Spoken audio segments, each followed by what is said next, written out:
촛불 1주년 맞이해가지고요. 한겨레가 여론조사한 국정 운영 잘하고 있냐 이렇게 물었던 여론조사가 하나 나왔는데 긍정평가 76.3 그리고 부정평가가 19.9였습니다. 뭐 취임 100일 이런 여론조사도 있고 지금 현재는 촛불 1년 여론조사 촛불 1년에 기념해가지고 여론조사한 게 문재인 대통령이 잘하고 있다가 76%다. 실제로 이게 굉장히 어마어마한 거거든요. 오늘 주제가 갑자기 경제 성장률이 전년 대비 3.6%. 네. 이거 굉장히 높은 거 아닙니까? 그렇죠. 그동안 왜 이명박 갑자기 이렇게 됐죠? 박근혜 정부의 경제 성장률이 3%가 안 됐거든요. 네. 그래서 3.6%. 분기별로는 지난 2, 4분기 그러니까 7, 8, 9월에 비해서 1.4%니까 네. 만일 이 속도를 계속 가면 5.5%가 넘는다는 얘기거든요. 아니 왜 갑자기 문재인 정부가 출범 초기라고 뭔가 펌프질 해가지고 뭔가 숫자 만들어낸 거 아니에요? 그럴 리는 없고요. 저도 차유정부 있었는데 네. 그럴 건 아니고. 이게 어떻게 가능하죠? 갑자기? 역시 이 반도체 수출이 핵심적인 역할을 합니다. 반도체요? 예, 수출 증가율이 6.1%예요. 그러니까 다른 때는 늘어봐야 하는 통계로는 2% 이랬었는데 지난 2분기에는 마이너스 2.9였는데 6.1%가 증가했고 그다음에 기계류 투자, 설비 투자가 늘어났고 그리고 정부 투자 이거는 이제 문재인 정부가 한 거죠. 이제 정부가 지출을 늘려서 성장률을 끌어올렸고 역시 안 되는 거는 소비입니다. 그러니까 1.4%인데 소비는 0.7%거든요. 가계빚이 많다 보니까. 예, 그러니까 소득주도 성장에 의해서 가난한 사람들, 보통 사람들의 소득이 늘어야 소비는 늘어날 수 있거든요. 지금 그러니까 문재인 정부 들어서서 경제 성장률이 이명박 박근혜 시절에 평균치를 넘어가고 있는 겁니다. 갑자기. 네, 넘어갔고 지금 웬만해서는 4분기에 어떤 성장률이 나와도 3%는 넘을 것 같아요. 이거 운이 좋은 거죠, 이건. 사실 지금 성장률을 예. 문재인 정부의 정책 때문에 그렇다고 얘기하는 그렇거든요. 그건 그렇죠. 예. 네, 세계 경제가 좋아지면서 특히 반도체에 대한 수요가 확 늘어났어요. 예, 원래 네. 잘 되는 집은 이렇게 운이 네. 따라주는 겁니다. 네, 대통령 정도 되면 운이 따르지 않으면 예. 그 운이 좋기 때문에 본인 이 정부가 어떻게 하느냐에 따라서 정말로 우리 나라 경제와 사회가 좋아질 수 있다는 거죠. 근데 이 중에 제일 중요했던 건 반도체입니다. 역시 반도체. 조금 전에 제가 들어오기 전에 TV 화면으로 나오는 걸 보니까 삼성전자의 영업이익률이 3배예요. 작년에 비해서. 이야. 그러니까 그건 뭐냐면 반도체 가격이 급상승했다는 거거든요. 예전에는 그러니까 대기업 총수 그쪽으로 구속시키면 안 된다는 이유 중에 하나가 큰일 난다고 망한다고 그랬는데 지금 예. 감옥에 들어가지 얼마나 지냈는데 예. 계속 잘 되고 있어요. 삼성전자가. 삼성전자 지금 부회장이 지금 감옥에 들어가 있는데 이렇게 삼성전자 잘 됐답니까? 인과관계는 없습니다만 여하튼 총수가 들어가면 망한다는 명제는 틀렸다는 게 이제는 지금 그걸 주장 못하게 생겼어요. 근데 반도체라고 하는 게 얼마나 집적도를 높이느냐인데 초기에 가격이 신제품이 나왔을 때 가격이 확 올라가거든요. 네. 그다음에 급속하게 떨어져요. 그렇죠. 보통은. 다른 데도 비슷한 걸 만들어내기 때문에 네. 그래서 반도체 주기를 보통 2년 무어의 법칙이라는 게 있어요. 네. 그걸 갖다 황의 법칙이라는 거 바꿔서 1년이다 이렇게 삼성이 그렇게 했었죠. 대체로 1년 6개월에서 2년 사이 반도체 주기가 오는데 초기 1년 동안은 가격이 확 올라가고 그걸 맨 처음에 하는 데는 엄청 돈을 버는 건데 그게 삼성하고 하이닉스예요. 네. 현재로서는 D램 메모리 반도체에서는 세계 1, 2입니다. 근데 이제 이게 지금 1년 가까이 됐거든요. 네. 그러니까 이제는 이 반도체 경기라고 하는 건 서서히 줄어들 것이다. 이렇게 봐야 되기 때문에 이게 계속 유지될 것이다. 이렇게 그건 볼 아니고. 수는 없다는 거죠. 그렇다고 하더라도 문재인 정부 입장에서는 무척 반갑겠네요. 그럼요. 이 자체 수치가 결국은 나중에 가면 수치로 그 한 해 혹은 뭐 그 시기에 성과를 표시할 수밖에 그러니까 가장 없는데. 다행인 것은 모든 정부가 이 성장률이 안 나오면 네. 재벌한테 매달리거나 건설 경기를 일으키려고 그렇죠. 해요. 숫자가 안 나오니까. 예, 짧게 이 성장률을 올릴 수 있는 거. 근데 어느 정도 이게 여유가 있으니까 지금 가계부채 대책 같은 것들이 사실은 경기에는 나쁜 영향을 미치거든요. 그거를 확실하게 밀고 나갈 수 있는 그러니까 개혁의 조건이 이루어졌다 이렇게 볼 수 있겠죠. 그러니까 수치가 어느 정도 나와주다 보니까 그렇게 생각할 수 있군요. 그러니까 수치가 이 정도 나와주니까 정부 정책을 자신 있게 추진할 수 있는 배경이 된다 이게. 그렇죠. 숫자가. 네. 건설 경기 일으킬 필요 없고요. 또 하나 또 운이 좋은 건 사드도 풀 것 같아요. 그런 조짐이 있죠? 예, 예. 그러니까 이게 갑자기? 사드가 앞으로 우리 예. 경제 성장의 발목을 잡을 거였는데 예, 시진핑 정부가 좀 있으면 이제 나오겠지만 이렇게 한국을 몰아붙여서 이 전체 동아시아 구도에서 좋을 게 없다 쪽으로 잡은 것 같다는 느낌이 지금 외신 쪽에서도 나오고 있습니다. 시진핑 자, 문재인 대통령의 지지율에 대한 이야기 잠깐만 하겠습니다. 촛불 1주년 맞이해가지고요. 한겨레가 여론조사한 국정 운영 잘하고 있냐 이렇게 물었던 여론조사가 하나 나왔는데 긍정평가 76.3 그리고 부정평가가 19.9였습니다. 뭐 취임 100일 이런 여론조사도 있고 지금 현재는 촛불 1년 여론조사 촛불 1년에 기념해가지고 여론조사한 게 문재인 대통령이 잘하고 있다가 76%다. 실제로 이게 굉장히 어마어마한 거거든요.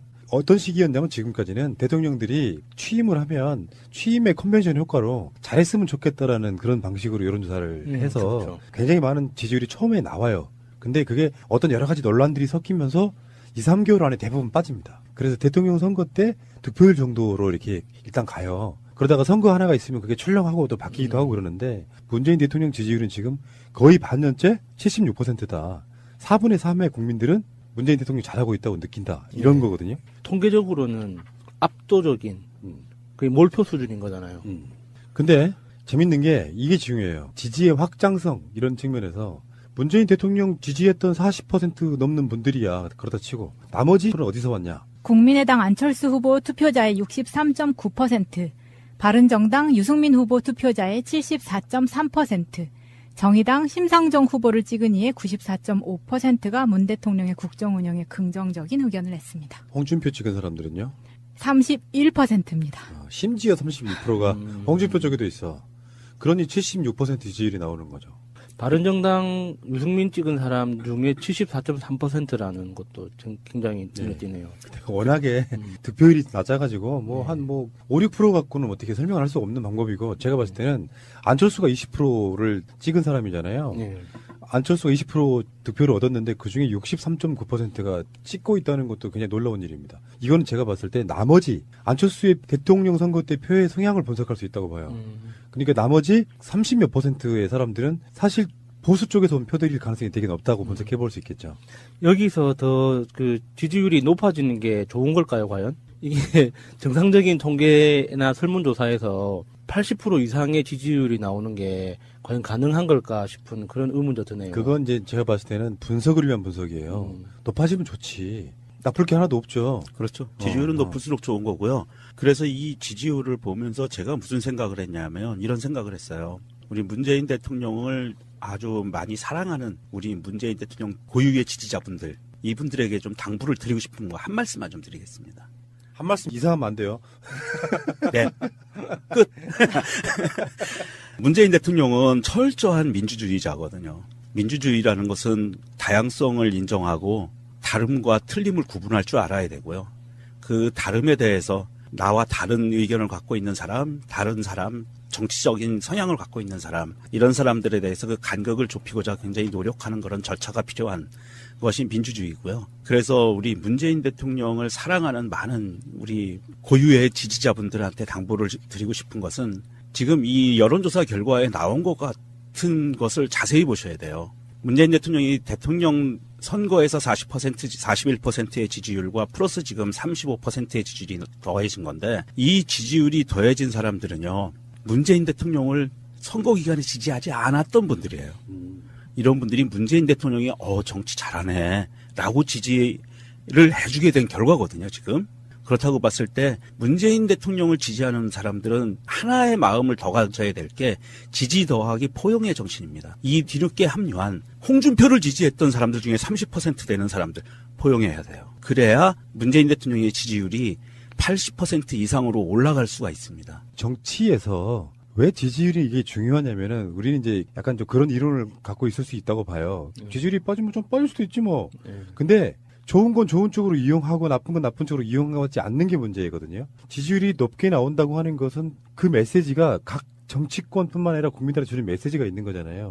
근데 그게 잘하고 있다고 바라보는 시각, 국민들의 다수는 문재인 대통령 잘하고 있구나라고 생각하는 그 시각들이 정치적 지향점이 별로 없는 사람들한테 굉장한 영향을 주는 거예요. 그렇죠. 예. 그러니까 그렇다 보니까 지지율이 고공 플레이를 하게 되면 사실 국회에서의 여소야대가 극복되는 측면이 바로 이거지 않습니까?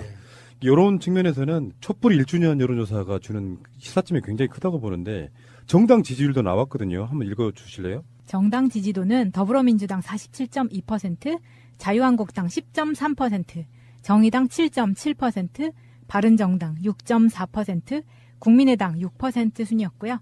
무응답은 18.6%. 여기서는 뭐 이제 더불어민주당 지지율도 박스권에 갇혀 있더라고요. 45에서 55 사이 이렇게 왔다 갔다 하는데 중요한 건 자유한국당이 10%입니다. 10.3%. 그러니까 촛불 1주년으로 조사한 이 조사에서 정의당이 무려 7.7 나왔으니까요. 자유한국당이나 정의당이나 사실상 오차 범위 내에 들어있는 거고요. 예. 그 오차 범위 내가 우리가 이런 얘기 할 수밖에 없잖아요. 가성비가 너무 떨어지는.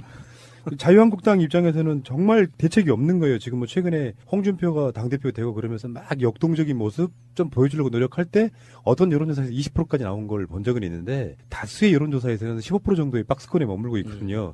20%하고 10% 사이에 계속 머물고 있는 자유한국당하고 바른정당 6.4, 국민의당 6% 이거 다 합쳐봐야 더불어민주당보다 안 나오는 거거든요. 무응답이 18.6이니까 이 정도가 되면 저는 이 시그널을 좀 다른 식으로 분석 한번 해야 된다고 생각해요. 개혁해. 좀 무리가 있더라도 밀어붙여. 예, 예. 그런 시그널이 아닐까요? 그렇죠. 그리고 국민의당도 정말 고민해봐야 됩니다. 이게 5%, 6% 계속 반복적으로 이렇게 나오고 전체 지지율에서는 거의 꼴찌를 도맡다시피 하고 있는데 이런 상황에서 자기들이 왜 정치를 하는지 진짜 안철수부터 시작해서 정말 석고대죄는 아니군요. 석고대죄 해야 되지만 반성하는 그런 성찰을 해야 되는 시기인 거예요. 그러니까 6개월 정도가 다 지나가는데 불구하고 대통령 지지율이 76% 나온다는 건 문재인 대통령이 너무 잘하는 것도 있지만 국민들이 야당한테 희망 자체가 없다는 뜻이거든요. 이런 거 있잖아. 더불어민주당 지지율을 보면 저는 그게 느껴져요. 대통령 지지율보다 훨씬 적게 나오잖아요. 이 사람들 입장에서는 기존에 찍어왔던 관성대로 최소한 민주당 못 찍겠다 하는 사람들이 있기 때문에 망설이고 있는 거라고 보면 문재인 대통령 지지율이 76이잖아요. 그럼 거의 20몇 % 이상? 29% 정도, 그렇죠. 30. 네. 29% 정도의 사람들이 문재인 대통령 지지하고 있다고 하면은 이게 굉장히 오랫동안 고착화되잖아요. 그러면 어떤 논리가 만들어지냐면 문재인 대통령이 잘하고 있는데 여당 뒷받침해 주자가 돼요. 선거에서. 예. 47.2도요. 제가 팟캐스트 하면서 느끼는 것 중에 그 당시 야당으로서 지지율이 20% 미만인 경우가 엄청 많았었거든요. 지금은 거의 박스권이라고 말할 정도로 55에서 45 사이를 왔다 갔다 하잖아요. 거기에 문재인 대통령 지지율이 그걸 견인하면 결국은 지방선거 압승이란 말이 나올 것 같아요. 이게 막상 선거가 이루어지면 TK 쪽 표는 몰빵 나온다. 이런 건 아닌 것 같다는 생각이 들어요. 이렇게 오래 유지가 되면. 예. 그렇죠. 그렇게 될 확률이 높은데 안타깝게도 여론조사에서 항상 절반의 그 지지율을 갖고 있는 더불어민주당이 대출을 받아가지고 당 운영을 한다는 게 참 이게 말이 안 돼, 이게. 몰랐어요. 그때 김현우 의원이 그러게 이야기하시는 게 말이에요. 뭐였냐면 권리당원들의 당비는 다 시도당으로 간대잖아요. 예. 그러면 중앙당은 뭘 먹고 살아? 거지된 거야. 이게 대통령 선거 끝나면 그게- 다 썼다면서요. 그게 돈을. 오세훈 때문이잖아요. 후원에 못하게 예. 하나. 예. 그래서 이번에 부활됐다고 하니까 이게 좀 중앙당을 좀 살려야 될 것 같아요. 그렇죠. 돈 없는 큰 집 그러니까. 불쌍해 죽겠네. 예. 종갓집에 돈이 좀 있어야 그렇죠. 베풀고 살지. 예전에 정치하기가 쉬웠어요. 예전에는 기업들이 막 줬어요. 야당한테 청지들한테도 막 정치자금 그럼요. 막 주면은 자, 뭐 서울시당위원장 들어오라고 해라. 뭐 이런 식으로. 그 금일봉. 그렇지. 뭐 박의원 뭐 갖다 써. 옛날에는 국회 안에 그렇게 현금이 넘쳐났다잖아요. 항상 의원실 안에 박스로 몇 박스씩 항상 준비돼 있었대요. 그게 박스권이구나. 예. 그런데 그게 이제 김대중 대통령이 그 돈으로 하는 정치를 없애려고 그렇게 애쓰고 노무현 대통령이 완성을 한 거죠. 투명하게 중앙선거관리위원회를 통해서 이렇게 투명한 돈만 되게 오고 갈 수 있도록. 그래서 노무현 대통령이 완성한 그 정치 시스템이 잘 작동하고 있었는데 문제는 오세훈 같은 인간들이 악용하면서 그 중앙당 후원금 제도 자체를 없애버리면서 그 지역 정치 자체가 완전히 무너져 버린 거예요. 그래서 뒷돈 거래가 활발한 정당들만 계속 그 살아남은 거죠, 지금까지. 자유한국당을 왜 못 깨는지 여러분들 아시잖아요. 예. 부자 정당이기 때문에 그렇습니다. 네. 당산에 뭐네 해가지고 1,000억 원 정도의 당 재산이 있다고 해요. 그러니까 나가고 싶지가 않죠. 어떻게 보면 바른정당의 지금 자강파들도 마찬가지로 사실은 자강이 아니고 자강의 의미가 자유한국당으로 돌아가고 싶다잖아요. 근데 대등한 원칙에서 흡수되고 싶지 않다 하거든요. 그런 관점에서 보면 더불어민주당을 부자 좀 만들어주면 좋겠다 이런 생각해봐요. 물론 저는 자유한국당처럼 만들어주는 건 반대합니다. 너무 배부르면 이게 안 돼. 그러니까 적당한 정도로 활동을 할 수 있게끔. 투명하게 이렇게 당원들이 권리 당원들이 더 많아져서 투명하게 회계 내용을 들여다볼 수 있는 권리만 유지하면 아무리 부자가 된들 뭐 저들이 왜 이래? 어쩌겠어요. 그러니까 너무 많이 부자는 네. 만들어주면 안 되고요, 사실. 푸나님 말씀대로 배부르면 나태해지니까 2017년도 남은 2달 동안 50억, 내년 2018년도에 100억이죠? 예, 그렇죠. 그 정도까지만 더해주면 안 돼요. 그럴까? 그 정도까지만 해주면 돼. 잠깐만, 내가 그냥 쏴버릴까? 써버려. 저 아직 100억을 다 못 채웠는데 또 마저 써야 되나 이거. 머리 아프네. 그건 내년에 하라니까. 올해는 50억만 하면 돼요. 지지율이 잘 나오고 잘 나갈 때가 사실은 저도 살아보면 느끼는 건데요. 피크점 찍고 있을 때, 물론 어떤 게 피크점이라 말할 수 없는데, 그때 가장 조심해야 되는 것도 맞아요. 이게 어떤 자만심들이 결국에는 내리막을 찍게끔 만드는 요소가 되거든요. 제가 봤을 때 더불어민주당 지지율도 딱 적당해요, 이 정도가. 선거 때 가면 더 오르잖아요, 선거 효과로. 네. 그리고 대통령 지지율도 75% 정도가 저는 5년 내내 유지됐으면 참 좋겠네. 선거할 필요 없잖아요. 그런 관점에서 여러분들이 많이 좀 도와주시고요. 새가 나르든다에 당적 갖고 계시는 분들은 다 민주당입니다. 패널들 중에 제가 대충 세려니까 7, 8명이 민주당 극렬 당원이시더만 김열 극렬당원, 최민희 극렬당원, 김민석 극렬당원, 저는 야수 극렬당원. 당비를 무려 5,000원을 내고 있습니다. 그 자기가 셀프로 잘했으니까 정할 수 있는 거죠. 예. 이체를. 예. 남들 다 1,000원 할 때 5배나 많은. 예. 진짜 극렬당원 저기 계세요. 유명정님. 막 이상한 기념품 막 갖고 다니고. 와, 문재인 노무현 대통령 무슨 당선 기념 배지 이런 걸 갖고 다녀. 또 올라오신 분입니다. 이니 굿즈 네. 제일 많이 갖고 네. 계실걸요? 수집갑니다. 근데 저는 한 가지 좀 제안하고 싶어요. 마지막에. 네. 내년에 개헌을 할 계획이잖아요. 이게 대통령의 지지율이 70% 이상을 계속 평균적으로 매달 해서 임기 기간 동안 끝나면 자동 연장하는 걸로. 그럼 얼마나 중상모략이 있을까? 여론조사. 그러니까 5선까지는 자동 연장으로. 저는 그냥 그 정도면은 동상을 세워주자 뭐 이런 말이 나올 줄 알았는데 지금- 자동 연장 세네. 왜냐하면 잘하고 있으니까. 이 반도체 수출이 핵심적인 역할을 합니다. 반도체요? 예, 수출 증가율이 6.1%예요.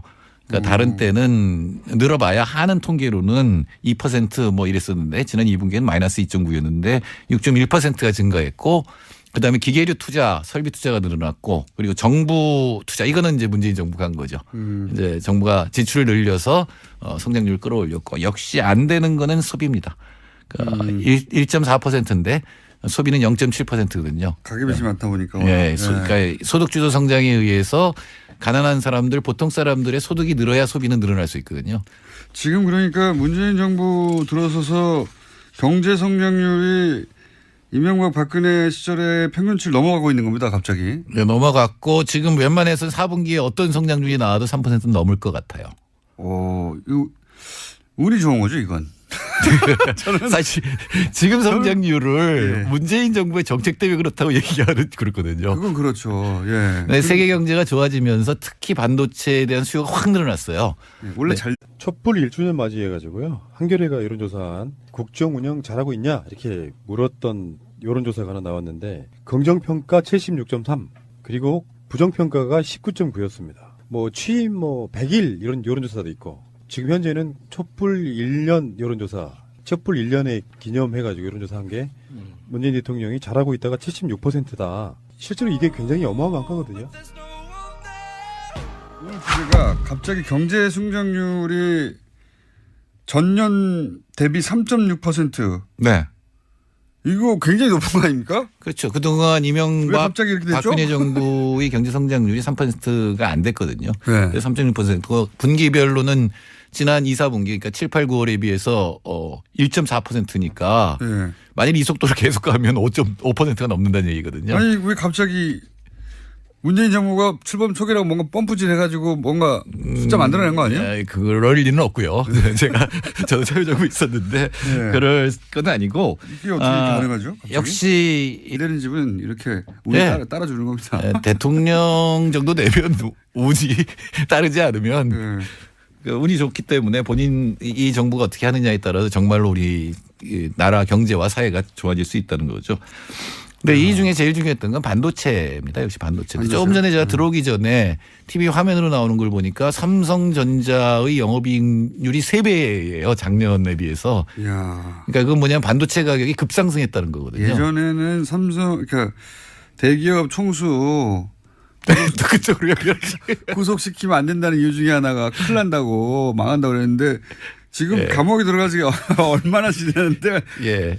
계속 잘 되고 있어요. 삼성전자가. 삼성전자 지금 부회장이 지금 감옥에 들어가 있는데 이렇게 삼성전자 잘 그러니까 됩니까? 뭐 인과관계는 없습니다만 여하튼 총수가 들어가면 망한다는 명제는 틀렸다는 게 이제는 지금 그건 주장 못하게 생겼어요. 근데 반도체라고 하는 게 얼마나 집적도를 높이느냐인데 초기에 가격이 신제품이 나왔을 때 가격이 확 올라가거든요. 네. 그다음에 급속하게 떨어져요. 그렇죠. 보통은. 다른 데도 비슷한 걸 만들어내기 때문에 네.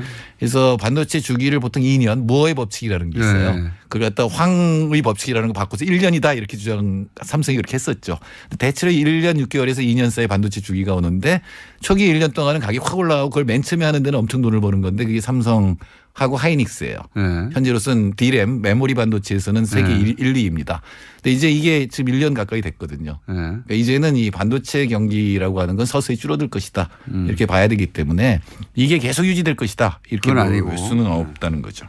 그렇다고 하더라도 문재인 정부 입장에서는 무척 반갑겠네요. 그럼요. 이 자체 수치가 결국은 나중에 가면 수치로 그 한 해 혹은 뭐 그 시기에 성과를 표시할 수밖에 그러니까 가장 없는데. 다행인 것은 모든 정부가 이 성장률이 안 나오면 네. 재벌한테 매달리거나 건설 경기를 일으키려고 그렇죠. 해요. 숫자가 이게, 안 나오니까. 예, 짧게 이 성장률을 올릴 수 있는 거. 근데 어느 정도 이게 여유가 있으니까 지금 가계부채 대책 같은 것들이 사실은 경기에는 나쁜 영향을 미치거든요. 그거를 확실하게 밀고 나갈 수 있는 그러니까 개혁의 조건이 이루어졌다 이렇게 볼 수 아하. 있겠죠. 그러니까 수치가 어느 정도 나와주다 보니까 그렇게 생각할 수 있군요. 그러니까 수치가 이 정도 나와주니까 정부 정책을 자신 있게 추진할 수 있는 배경이 된다 이게. 그렇죠. 숫자가. 네. 건설 경기 일으킬 필요 없고요. 또 하나 또 운이 좋은 건 사드도 풀 것 같아요. 그런 조짐이 있죠? 예, 예.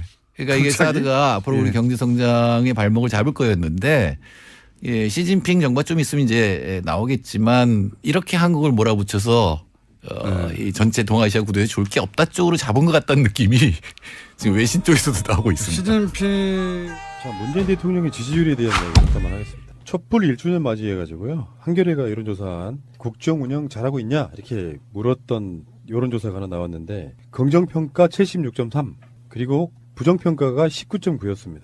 뭐 취임 100일 이런 여론조사도 있고 지금 현재는 촛불 1년 여론조사 촛불 1년에 기념해가지고 여론조사한 게 문재인 대통령이 잘하고 있다가 76%다. 실제로 이게 굉장히 어마어마한 거거든요. 어떤 시기였냐면 지금까지는 대통령들이